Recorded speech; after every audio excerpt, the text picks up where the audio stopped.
Hey guys, आपका स्वागत है मेरे चैनल पर। आज हम बात करने जा रहे हैं एमसीक्यूज़ पर। टोटल 15 एमसीक्यूज़ हम डिस्कस करेंगे कम्युनिकेशन पर, और ये कम्युनिकेशन का प्रैक्टिस सेट 1 है। अब तक हमने प्रैक्टिस सेट अपलोड करा है रिसर्च एप्टीट्यूड और टीचिंग एप्टीट्यूड पे, तो आप उसको जाकर चेकआउट कर सकते हो। सबसे पहला सवाल है कि in communication chatting in on internet is what, और ये 2011 में पूछा गया सवाल है। ऑप्शन है वर्बल, नॉन वर्बल, पैरेलल और ग्रेप वाइन कम्युनिकेशन। तो याद रखना, जब आप इंटरनेट पे चैटिंग करते हो ना किसी के साथ भी, तो वो हमेशा पैरेलल कम्युनिकेशन के अंदर आता है। अगला सवाल है which of the following terms is closely related to feedback. Feedback से कौन सा टर्म नज़दीक से संबंधित है? ऑप्शन है brainstorming, heuristic, cybernetics, none. तो इसका आंसर होगा साइबरनेटिक्स। क्यों? क्योंकि साइबरनेटिक्स ही होता है study of information processing, feedback and control and communication system. तो साइबरनेटिक अध्ययन करता है इंफॉर्मेशन के प्रोसेस होने के, उसके फीडबैक पर, उस पर क्या कंट्रोल है और जो भी चीज़ें कम्युनिकेशन सिस्टम से रिलेटेड है। नेक्स्ट क्वेश्चन है कि फीडबैक क्या है? Feedback is a listeners verbal critique of your message, acceptance of a message, verbal and non-verbal response to a message, aversion to a message। तो इसका आंसर होगा third, कि आप जब फीडबैक देते हो ना, फीडबैक हमेशा रिसीवर देता है, ठीक है। तो ये रिसीवर फीडबैक या तो वर्बल फॉर्म में दे सकता है भाषा का इस्तेमाल करके, या फिर वो नॉन वर्बल मतलब बिना भाषा के किसी भी संकेत के द्वारा, बॉडी जेस्चर्स, बॉडी लैंग्वेज, मुंह हिला के, आंखों के इशारों से वो रिस्पॉन्ड कर सकता है। तो हमेशा फीडबैक जो है वो या तो वर्बल हो सकता है या फिर नॉन वर्बल हो सकता है। अगला सवाल है कि डायडिक कम्युनिकेशन क्या है? डायडिक ऑप्शन है इंटरपर्सनल, इंट्रा, ग्रुप और ग्रेप वाइन। सबसे पहले आप ये समझो, ये डाई है ना, इसका मतलब होता है टू, ठीक है। तो हम जानते हैं कि इंटरपर्सनल कम्युनिकेशन में दो लोगों के बीच में संवाद होती है, कन्वर्सेशन होती है, ठीक है। तो इसका आंसर होगा इंटरपर्सनल कम्युनिकेशन। नेक्स्ट क्वेश्चन है vertical communication can be upward, downward, diagonal, none. तो आप पहले समझो, वर्टिकल कम्युनिकेशन जो होता है, वर्टिकल इस डायरेक्शन में मूव करेगा या फिर इस डायरेक्शन में। या तो आपका यहाँ बॉस बैठा है और यहाँ पर आपका सबऑर्डिनेट्स है जो इसके अंदर काम करता है। या तो बॉस ऊपर से एक मैसेज देगा और फिर रिस्पॉन्ड कर सकता है सबऑर्डिनेट। तो ये हमेशा वर्टिकली चलेगा, बॉटम अप, टॉप बॉटम दोनों। तो इसका आंसर क्या होगा? बोथ 1 and 2, ये दोनों डायरेक्शन में चल सकता है। अगला सवाल है individual reflection, meditation and contemplation are categorized under what.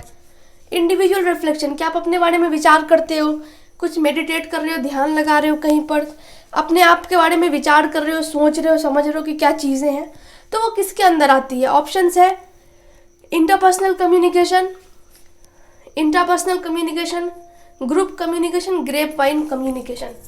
तो इसका आंसर होने वाला है इंट्रा पर्सनल, कि आप अपने आप से बातें करते हो। जब आप ध्यान लगा रहे हो तो उसमें सिर्फ आप हो, ठीक है। कोई भी दूसरा इंसान आपके साथ प्रेजेंट नहीं है आपसे किसी भी तरह की वार्तालाप या संवाद करने के लिए। तो यहाँ पर इसका आंसर होगा इंट्रापर्सनल, खुद के साथ एक ही पर्सन है और वो खुद से बातें कर रहा है, खुद से विचार कर रहा है, सोच रहा है, समझ रहा है, ध्यान लगा रहा है, खुद पर रिफ्लेक्ट कर रहा है कि आज का दिन मेरा कैसा रहा किसी भी कॉन्टेक्स्ट में।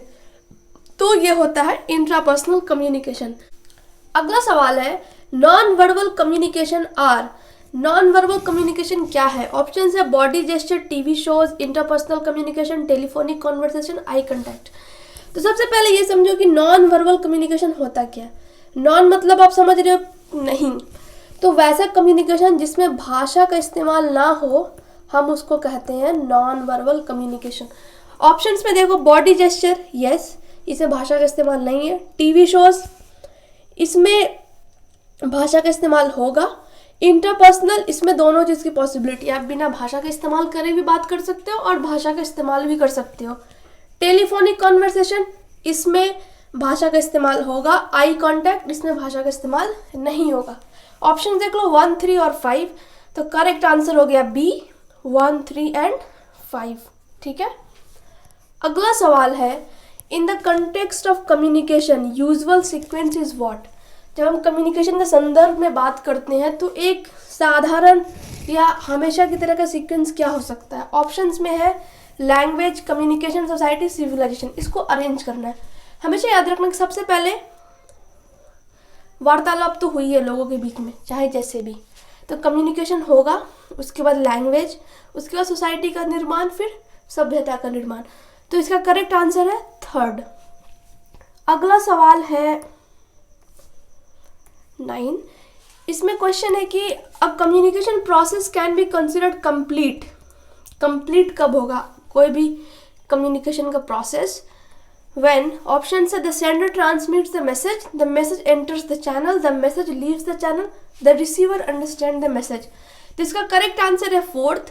मैंने आपको अपनी वीडियोज में बताया है कि जब भी आप कम्युनिकेट करते हो लोगों के साथ तो एक ही मकसद होता है सेंडर का कि वो जो भी मैसेज को एनकोड कर रहा है और जिस इंटेंशन से कर रहा है वही का सेम टू सेम चीज़ रिसीवर तक पहुंचना चाहिए। रिसीवर उस इंटेंशन को समझे जिस इंटेंशन से सेंडर ने उस मैसेज को भेजा है, तभी जाकर आपका कम्युनिकेशन प्रोसेस कंप्लीट होता है। तो करेक्ट आंसर हो गया 4th।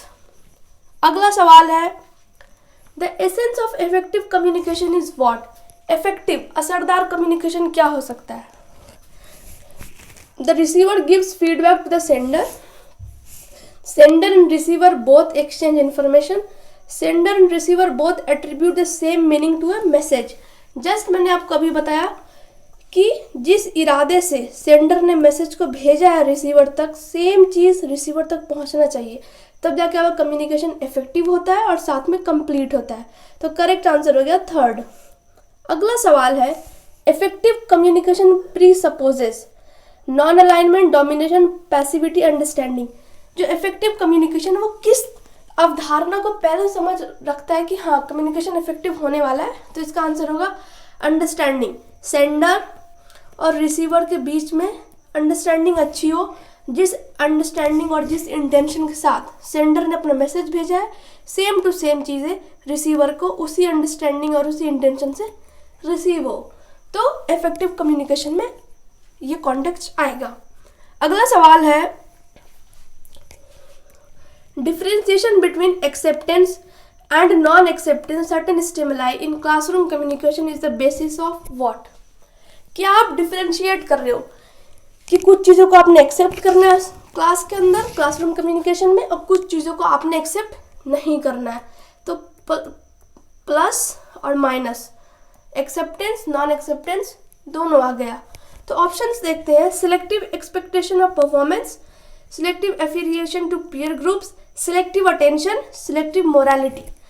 तो इसका आंसर होगा 3rd, that is selective attention. क्या आप सिलेक्टिवली आप सिलेक्ट कर रहे हो ना कि आपको क्या एक्सेप्ट करना है और क्या एक्सेप्ट नहीं करना है क्लासरूम कम्युनिकेशन में?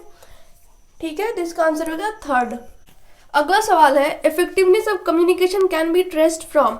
मतलब कि किसी भी वार्तालाप या संवाद का जो इफेक्टिवनेस है वो कितना असरदार रहा, हम उसको किस तरह से ट्रेस कर सकते हैं? ऑप्शंस है attitude survey, performance records, students attendance, selection of communication channel.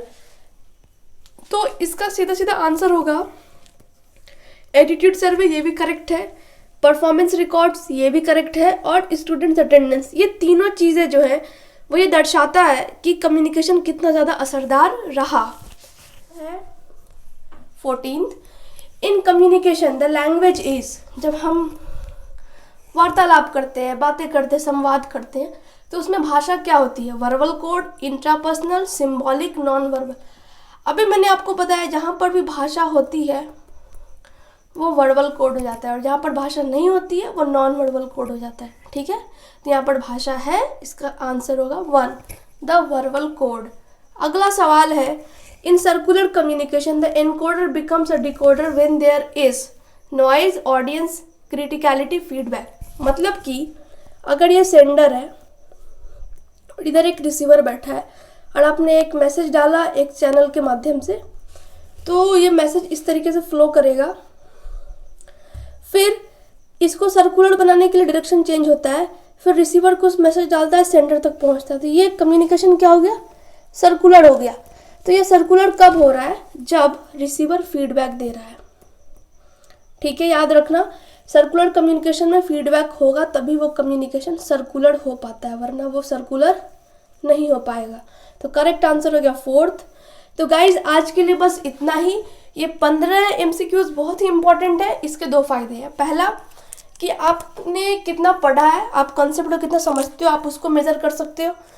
और दूसरा फायदा ये है कि ये नेट एग्जाम से मैंने बनाया है, नेट एग्जाम्स को देखते हुए, तो आपको आइडिया लग जाएगा कि सवाल किस तरीके से पूछे जा सकते हैं आपके एग्जाम में।